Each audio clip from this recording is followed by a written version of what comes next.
ছেলেটাকে পিটিয়ে মারা হয়েছে, সম্ভবত তার নাম তোফাজ্জল। আমি যতটুকু দেখলাম, তার বাপ নাই, মা নাই, ভাই বোন নাই, কেউ নাই পৃথিবীতে। পড়াশোনা করতো কলেজে। পরবর্তীতে ভাই ছিল পুলিশের একজন কর্মকর্তা, সে ভাইও মারা গিয়েছে। মানসিক ভারসাম্য সে হারিয়ে ফেলেছে। পাগল। বিশ্ববিদ্যালয়ে যে সমস্ত ছাত্ররা পড়াশোনা করে সবাই বিশ্ববিদ্যালয়ের ছাত্র হলেও সবাই কিন্তু আসল মানুষ না। আমি সব বিশ্ববিদ্যালয়ের ছাত্রদেরকে এই কথা বলতেছিলাম। বিশ্ববিদ্যালয়ের কিছু ছাত্র আছে যে ছাত্ররা পুঁথিবিদ্যায় বা পুঁথিগত বিদ্যায় তারা শিক্ষিত হচ্ছে, কিন্তু আসল মনুষ্যত্বের মানুষ হতে পারছে না। এরকম পাবেন শতকরা না হলেও 2-4 জন আছে যারা আসল মানুষ না। আপনাকে বুঝতে হবে আপনি কোন বিশ্ববিদ্যালয়ের ছাত্র। আপনি ঢাকা বিশ্ববিদ্যালয়ের মতো জায়গায় পড়াশোনা করতেছেন, তার মানে কি? রাজশাহী বিশ্ববিদ্যালয়ের একজন স্টুডেন্ট যখন জানে যে সে ছেলেটা ঢাকা বিশ্ববিদ্যালয়ে পড়ে, তাকে সমীহ করে। ঢাকা বিশ্ববিদ্যালয়ের একটা ছেলে যখন জানে যে ছেলেটা বুয়েটে পড়ে, তখন তাকে সমীহ করে। আল্লাহ তো আপনাকে এই জায়গাটায় পৌঁছে দিয়েছে, তাহলে সেই ধরনের অ্যাটিটিউড, আচার আচরণ, এটা তো আপনাকে প্রকাশ করতে হবে। আবরার ফাহাদকে এইভাবে মেরে ফেলা হয়েছিল কয়েক বছর আগে, আমরা দেখেছি। কারা? বুয়েটের মতো এরকম মেধাবী বুয়েটিয়ান যারা ছাত্র দাবি করে, অথচ আসলে মনুষ্যত্বের মানুষ হতে পারে নাই।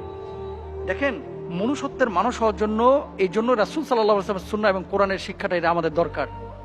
একজন মানুষকে এইভাবে আপনি ধরলেন, পাকড়াও করে, তার পেটে ক্ষুধা ছিল, ভাত খাওয়াইলেন, মাছ খাওয়াইলেন, ডাল খাওয়াইলেন, পানি খাওয়াইলেন, খাওয়ায়া তাকে একটু সুখ দিয়ে আবার পিঠে মেরে ফেললেন। শুধু পিটানো হয় নাই, পায়ের উপরে ক্ষত চিহ্ন, বুকের উপরে ক্ষত চিহ্ন, পিঠের উপরে ক্ষত চিহ্ন। মানুষকে এভাবে মারতে পারে? আহা! একটাবার নিজেকে কল্পনা করেন তো, নিজের ভাই বোনকে কল্পনা করেন তো। আর এই মানুষটাকে পিটিয়ে যখন মারা হয়েছে তার কেমন লেগেছে? মানলাম কোন একজন ব্যক্তি চুরি করেছে, খেয়াল করেন, ধরে নিলাম যে একজন ব্যক্তি বিশ্ববিদ্যালয়ে একজন ছাত্রের মোবাইল চুরি করছে, আপনি পিঠে মেরে ফেলবেন? ইসলামকে বলছে মেরে ফেলতে? না। কেউ যদি চুরি করে আপনি শাস্তি দিতে চান, আইনের মাধ্যমে শাস্তি দেন। আপনি বিচারালয়ে নিয়ে যান, আদালতে নিয়ে যান, সেখানে গিয়ে শাস্তি দেন। আর ইসলামের শরিয়া কি বলতেছে? চুরি করলে কি মারা ফেলতে বলছে ইসলাম? ইসলাম তো মারা ফেলতে বলে নাই। ইসলাম বলছে কি, ওয়াসারিকু ওয়াসারিকাতু ফাকতাউ আইদিয়াহুমা জাযাআম বিমা কাসাবা নাকালাম মিনাল্লাহ। কেউ যদি চুরি করে তার হাত কেটে দিতে বলছে, তাও প্রমাণের ভিত্তিতে, শর্তের ভিত্তিতে। একজন চুরি করলে ধরে পিটিয়ে মেরে ফেললেন, এটা তো ইসলাম বলে না আপনাকে ভাই। তাহলে কারা করতেছে এই কাজগুলো? এই কাজগুলো কারা করতেছে? কেন করতেছে? কোথা থেকে করতেছে এই কাজগুলো? কিভাবে করতেছে? এরা কি বোঝে না এগুলো? এই সমস্ত মানুষগুলো যারা এই কাজগুলো করতেছে, মূলত মৌখিকভাবে এবং স্বীকৃতিগতভাবে তারা ছাত্র হলেও এরা মনুষ্যত্বের মানুষ হতে পারে নাই। রাসূল আকরাম সাল্লাল্লাহু আলাইহি ওয়াসাল্লাম কি বলছেন একটু খেয়াল করেন। আল্লাহর হাবিব সাল্লাল্লাহু আলাইহি ওয়াসাল্লাম বলেছেন, হত্যাকারী কিয়ামতের দিন এমন ভাবে উপস্থিত হবে যে হত্যাকৃত ব্যক্তি হত্যাকারীর মাথা ধরে রাখবে এবং বলবে, হে রব, আপনি একে প্রশ্ন করুন কেন আমাকে হত্যা করেছে।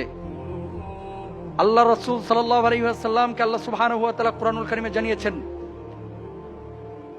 মান কাতালা মুমিনাম মুতাআম্মিদান ফাজাযাউহু জাহান্নামা খালিদান ফিহা ওয়া গাদিবাল্লাহু আলাইহিম ওয়া লা'নাহুম ওয়া আ'আদ্দালাহু আযাবান মুহিনা।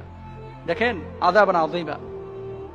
কেউ যদি অন্যায়ভাবে কোনো মুমিনকে হত্যা করলো, মুসলমানকে হত্যা করলো, মানুষকে হত্যা করলো, সে তার আশ্রয়স্থল যেন জাহান্নামকে বানিয়ে নিল। অন্য একটা আয়াতে আল্লাহ সুবহানাহু ওয়া তাআলা বলছেন, একজন মানুষকে কেউ যদি হত্যা করে অন্যায়ভাবে, সে যেন গোটা বিশ্বের মানুষকে হত্যা করে ফেললো, গোটা মুসলিম মিল্লাতকে, মুমিন মিল্লাতকে হত্যা করে ফেললো। তো যারা হত্যা করেছে, বুঝে হোক না বুঝে হোক, অন্যায় তো করেছে। আমি এরকম ঘটনা যাতে করে আর পরবর্তীতে না ঘটে, এই জন্য ঢাকা বিশ্ববিদ্যালয়ের ছাত্র সহ অন্য বিশ্ববিদ্যালয় আর যুবকরা, আসলে শরীরে রক্ত গরম তো। কিছু মানুষ দেখবেন যখন চোর পিটায়, ও কিন্তু চলে যাচ্ছিল, রিক্সার ওপর থেকে দৌড়ে আসে, যাই দুইটা কিলে আসে, এরকম কিছু লোক পাবেন। যখন মানুষকে মারা হয়, কিছু মানুষ মারতে ফুর্তি পায়, আনন্দ পায় মারার জন্য। কোনো কাজ নাই, কিন্তু ও চলে যাচ্ছে রাস্তা দিয়ে হেঁটে। এখন এই রাস্তায় মানুষ ধরে পিটাইতেছে, কয় দোস্ত একটু দাঁড়ান, ভাই একটু দাঁড়া, আমি এই দুইটা ঘুষি দিয়ে আসি। মানে একটা মজার জিনিস। আপনি কারে মারতেছেন? মানুষকে না। মনে রাখবেন, আপনার ভিতরে যেমন আল্লাহ তাআলা একটা রূহ দিয়েছে, ওর ভিতরেও কিন্তু একটা রূহ দিয়েছে। আপনার রূহটা যেমন অনুভূত হয়, তার রূহটাও কিন্তু অনুভূত হয়। আপনাকে একটা ঘুষি চোপার উপরে দিলে যেমন আপনার ব্যথা লাগে, ওই পাগলটার উপরে দিলেও কিন্তু ব্যথা লাগে। চোরের শাস্তি অবশ্যই চোরকে দিতে হবে, সেটা আপনি না, বিচারালয় দিবে, আদালত দিবে। 5 জন মানুষ মিলে আপনার একটা শাস্তি দিবেন। মানুষটার কবজি থেকে যদি হাতটাও কেটে দিতেন, মানুষটা মরতো না। কিন্তু আপনি এইভাবে পিটায়া, ভাত টাত খাওয়ায়া তারপর মেরে ফেলাইবেন, ভাই এটা আসলে সহ্য করার মতো না। তদ্রুপভাবে আরেকটা বিষয়, পলিটিক্যাল অনেক বিষয় থাকে এরকম, যে এখন তো আওয়ামী লীগের এরা চিপায় আছে এক কথায়। 15 বছর জ্বালাইছে, এখন জ্বালা সহ্য করতেছে। বিষয়টা একবার ডিরেক্ট এরকমই তুমি হয়ে গেছে। তা আপনার এখন পাওয়ার আছে দেখে ওরে একেবারে আঁক মারা করে মারতেছেন। মনে করেন গ্যান্ডারির রস যখন সমস্ত রসগুলো পড়ে গেছে, চাপা খাইতে খাইতে চিপার মধ্যে পড়ে, এরপরে কি করে গ্যান্ডারি তারপরও ঢুকায় কিসের জন্য? ওই পরে স্যাপ বাইর হয় আর কিছু বাইর হয় না। এই অবস্থা হয়ে গেছে আর কি। মানে যারে পাইছে এখন দুর্বল, এরে পিডাইতে পিডাইতে পিডাইতে সকাল বিকাল রাত একেবারে 5 ওয়াক্ত পিডায়, এরকম একটা অবস্থা চলতেছে। মরারে মারস কে, কয় লড়ে না কে, এই অবস্থা হয়ে গেছে। এরকম করেন না, এরকম জালেমের আচরণ, জুলমের আচরণ করবেন, আল্লাহ তাআলা আপনারাও পাকড়াও করবে। আল্লাহ তাআলা আমাদের বোঝার তৌফিক দান করুন।